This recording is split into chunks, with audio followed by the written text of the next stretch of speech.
Ардақты пайғамбарымыз, Алланың оған игілігімен сәлем болсын, бұл дұғаны Сәйидул Истиғфар, яғни кешірім сөздің төресі деп атаған.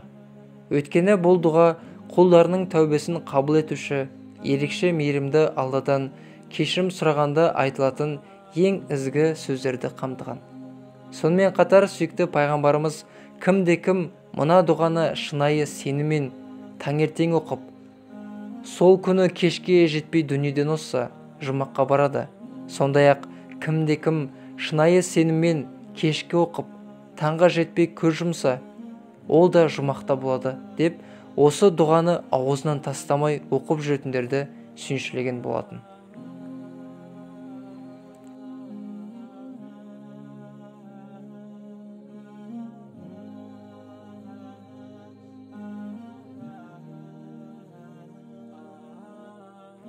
Мағынасы: уа Алла тағалам, сен менің Раббымсың, сенен басқа тәңір жоқ, мені сен жараттың, мен сені қолыңмын, қолымнан келгенше өзіңе берген уәдеме берік боламын, істеген істерімнің кесір кесапатынан бір өзің сақтай көр, берген нығметтеріңнің бәріне шүкіршілік етемін, һәм жасаған күнәларымды толық мойындаймын, мені кешіре көр.